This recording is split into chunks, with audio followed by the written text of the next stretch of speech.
jump right into this haircut. This is the crop top mullet. Working with my customer, I'm gonna establish the length of the hair. I'm gonna make my first blunt cut by stretching or pulling the front of the hair towards the mirror. I'm gonna move directly into my mohawk. So what I'm doing is grabbing a little bit of the hair I've already cut and matching it or pulling it up straight up off the head and cutting it with a blunt cut and using that traveling guide to move towards the back of the hair.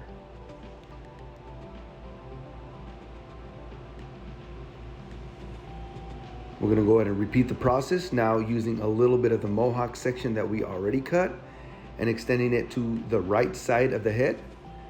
I'm also laying or kind of positioning my fingers at the angle of the head and just doing blunt cuts to make sure that it's even before we do anything else. I like to push the hair forward. I'm pulling, reaching towards the crown area of the head. I'm pulling that hair out, almost building a wall directly off to the side of the head, as you can see there. And we're creating a nice blend or balance to this haircut by bringing down the sides. We do our comb over technique. We start with 2 fingers. Now I'm at 3 fingers.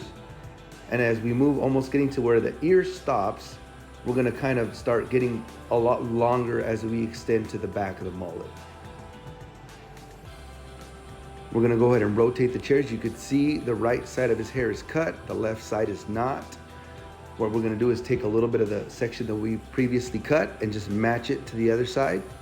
Very simple technique. We're gonna move against the hair. That's why I like to brush the hair. We're moving against the hair. Using that traveling guide, just grabbing a little bit of that middle section and matching it to the sides. We're getting down to like the crown area, and as we do that, we're gonna almost extend sideways. And as we move towards the back, we wanna get a little bit longer. We're on this other side now, as we start with 1 finger, then 2, we're moving about 3, as you can see, maybe 4, we're almost off the head now. And we're getting longer as we approach the back of the mullet, because that's the point of the whole entire mullet. Okay, so we're gonna start with our C motion, the width of the clipper, using our 1 clipper with our lever open. Using the corners, I'm gonna kind of come in and try to mark that subtle guideline about the width of the clip. As you can see, I really didn't get there with just the 1. So what I'm gonna do, I'm gonna go ahead and add the 1.5 on top of that, clipper open. Using my thumb, hold the hair down and kind of go about another 1/4 inch up, which will complete the full length of the guard. As we talk about in our classes, it's very important to give ourselves enough room. Now we're gonna go ahead and try to find the angle of the hair with our clipper over comb. We're gonna use maybe anywhere from 1 to 4 to 5 strokes. To do that, we're about on stroke 3. And as long as we find the angle, we should be safe to take off all that hair.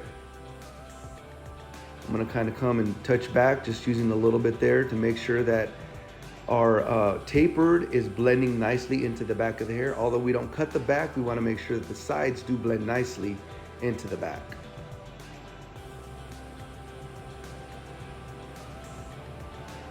As you can see, we blended into the top. We've already established our blending zone, which we do with all our fades. It's the exact same technique. We're gonna go ahead and move in with our clipper about the width of a finger, lever open. And the point here is to create our second guideline without creating a harsh line. So I'm coming in with a pretty aggressive C motion. Now we're totally closing the clipper using the corners of the blade. We're gonna come in and nicely just touch the bottom bald line. Try to get it to erase. As you can see, we still have that dark line there, which we know could easily be erased as long as our lever is open. Adding the 0.5 on top of that, and using our corners, we should be able to take that bulk line out. We'll start with it open. If it doesn't take the hair out, we'll go ahead and close it. That should do the trick. When in doubt, and if it does not do the trick, we're gonna go ahead and move back. You see that little ridge line we had there? I'm going back to my machine, just lever open. Using the corners, you can see we kind of took that line out fairly quickly.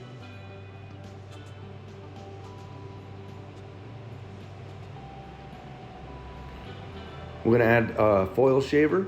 We're gonna use this exactly like if we were using a machine, using our C motion, kind of lightly coming in, landing, and then coming off the head. That way we don't create any harsh lines. I wanna use as minimal as possible hair that I can do to mark the C cups. If you see, I took very little off. We're also gonna do the same exact thing when marking the back.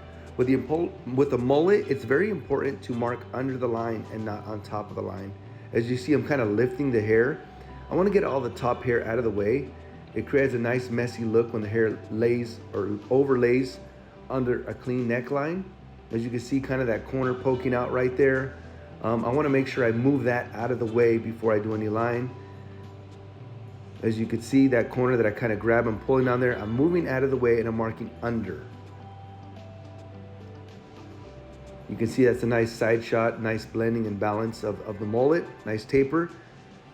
Just remember, if we're using the right side of the blade, we're on the left side, and if we're on the left side, we're on the right side, so we're using opposite of it to go around the ears. You do not want to create white walls, but just make a clean outline around the ears, very important. So we've kind of finished the entire cut here. We've done both sides. We're cleaning them up. On this next step, we're just gonna add the crop to it. So basically we've cut the top. Now we're gonna add a little bit of dimension to the haircut. The technique of crop, point cutting or crop cutting the hair is basically catching every other hair. It's not the same as thinning shears. It just makes the hair a lot more choppy. I've had a lot of barbers say, yeah, I'm gonna go ahead and crop the top, and they bring out thinning shears. That does not do the same as point cutting. You wanna make sure you keep your scissors north and south. Grab the points. I'm staying around a 1/4 inch away from my hands to avoid cutting myself. And I'm just kind of coming in and just chopping every other hair, as you can see.